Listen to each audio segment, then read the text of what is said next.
He's Greg Anthony back here on the show. How are you, Greg? I'm doing great, man. What's going on, Rich? I'm doing great. Let's just jump right into it here.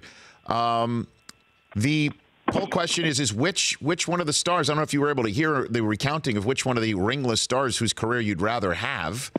If you read them the poll question one more time here, Chris. Yeah, running down Charles Barkley, Patrick Ewing, Karl Malone, Steve Nash, John Stockton. What do you think, Greg?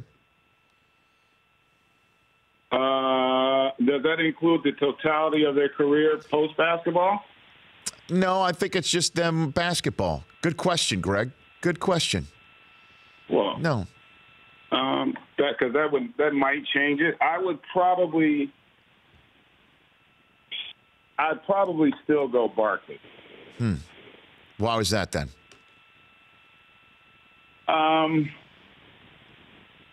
I think I think Malone has had an incredible career. I think those are the two guys that are of the four the best players. And I think, those two guys were in the conversation as best player in the league. The other two weren't, and that's no slight on them. They were obviously tremendous players. But also, I probably would have liked playing in Phoenix and Houston because they got great golf. Nice. In the winter. Yeah.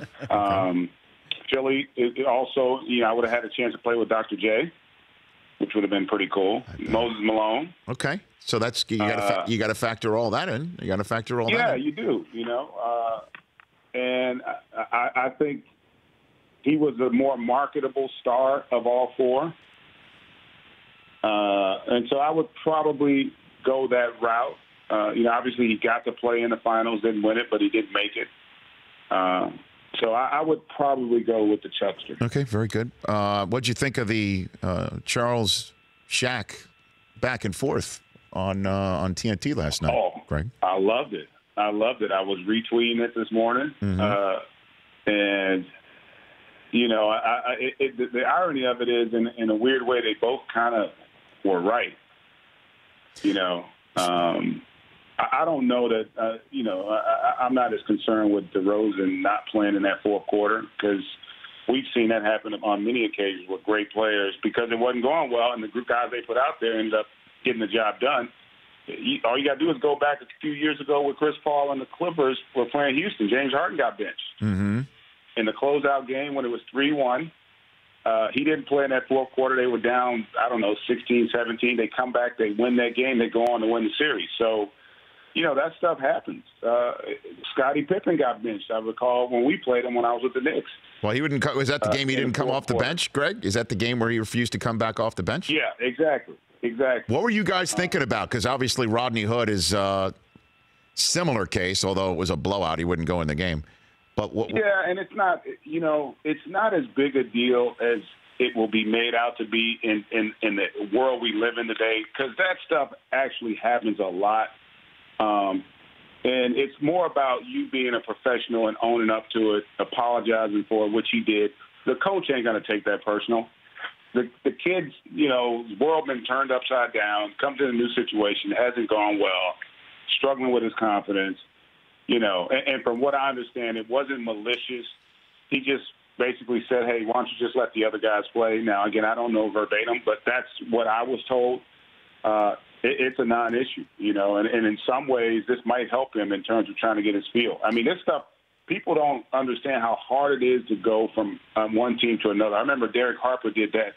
He came from the Mavericks to the Knicks. And when I tell you, he was a shell of himself for about 2 months. I mean, he had no confidence. And this is a guy who had been a multiple All-Star, had played on one of the best teams in the league with the Mavericks with Rolando Blackman. And it just took him a while to kind of get comfortable. But once he did, he just took off and got back to being a player that he had been over the course of his career. So it could be a similar dynamic with Rodney Hood. It's just tough when you're coming into a new situation, new role, new terminology, new city, new expectations, all that stuff, man. It does affect different people differently. And I feel for Rodney Hood. I think eventually he's going to figure out who he is within that environment, and hopefully things work out. TNT and VATV's Greg Anthony here on the Rich Eisen Show. Is Chris Paul a Hall of Famer? Oh, that's a no-brainer. He's No-brainer. first ballot Hall of Fame before the season started. He doesn't have to win a ring? Doesn't have to get to the finals? No. Okay. No, no. That's the thing about this whole narrative about championships or bust, defining who you are. Did Tracy McGrady get to the finals? I don't think so. Tracy McGrady won a first-round playoff series.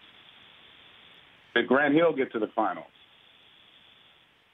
You know, like that doesn't define the player. It really doesn't. I mean, Chris Paul's career is incredible. You know, when you look at what he's done as a basketball player, how many times he's been an All-Star, how many times he's been All-NBA, how many times he's been All-NBA defense, I mean, he's a lock to be a Hall of Fame. He was a lock to be in the Hall of Fame before this season started. So, yeah, that's a no-brainer. That's actually an easy one. Okay, so then what about this upcoming series here, Greg? Break it down for me. Warriors, Rockets, when they finally get around to playing on Monday. Yeah, I think this will be the first time that Golden State, first of all, it's the first time in this run where they won't have home court, right? They have had home court in every series they've played, I think, the last 4 years. That's going to be interesting in and of itself. Secondly, I do think that Houston is built to play with Golden State. They are incredibly good defensively along the perimeter.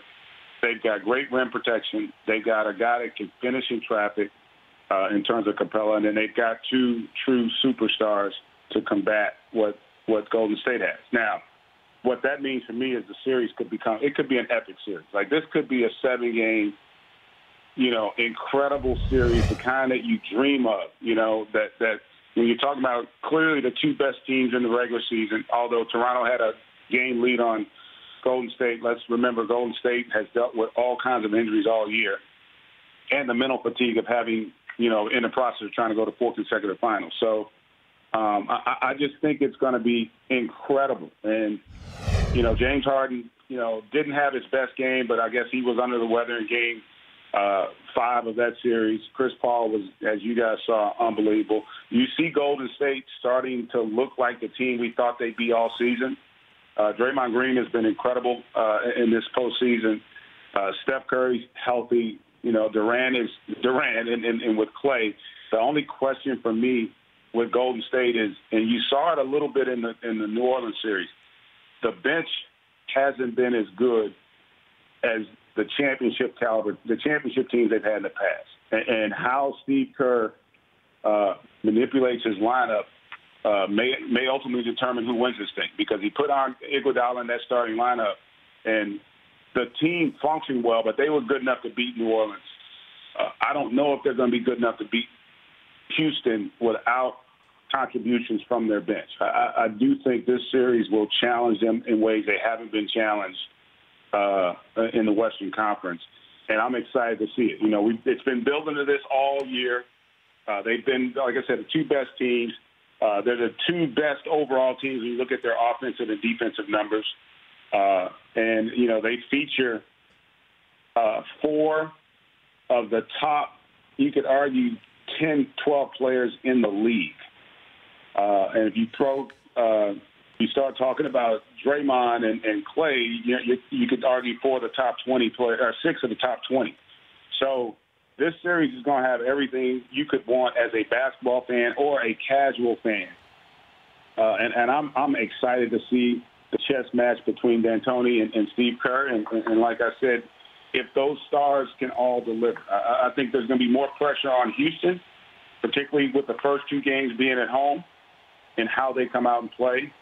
But this one, man, I don't recall ever being this excited about a conference final in the last, honestly, it's been over 10 years for sure. So I'm really looking forward to seeing how these two teams match up. And the Warriors, Rockets, who takes it? What do you think?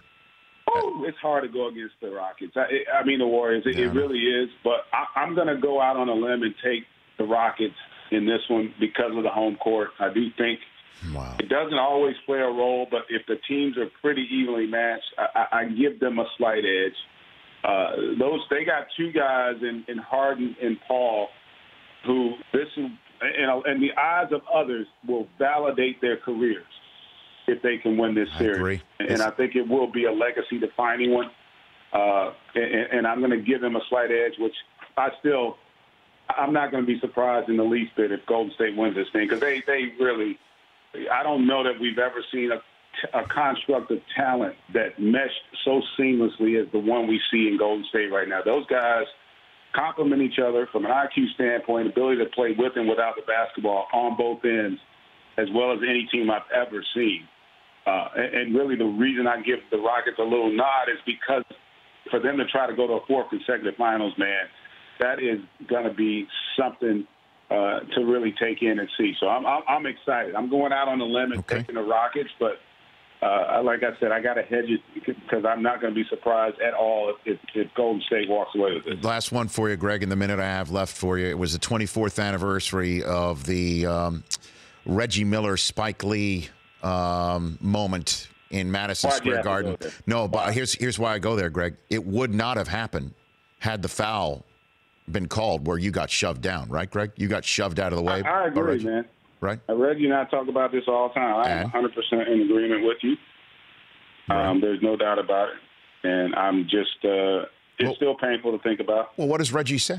What does Reggie say when you what does Reggie say when you say, I mean, if there was if the NBA, let's put it this way, if the NBA had a last 2-minute report then, right? We would have seen that, right, Greg? Yeah, and you know what would have happened after they put the report out? Not a damn thing.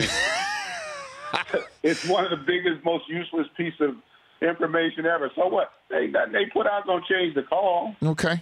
You know, like it's not going to change the call. So what happened happened, and whether they missed it or not. Listen, I can't tell you. There's never been a game in the NBA where I didn't have an official tell me he missed the call, and I tell young players all the time. I say, listen. Don't expect officials to be perfect because you're not perfect. You turn it over, you miss shots, you commit silly fouls, you make mistakes over the course of the game. That's just par for the course. Yep. You just got to forget and move on. Greg, I have to move on too. Thanks for the call. Appreciate it. All right, guys. Be good. That's Greg Anthony. The Rich Eisen Show, weekdays at noon Eastern on Audience.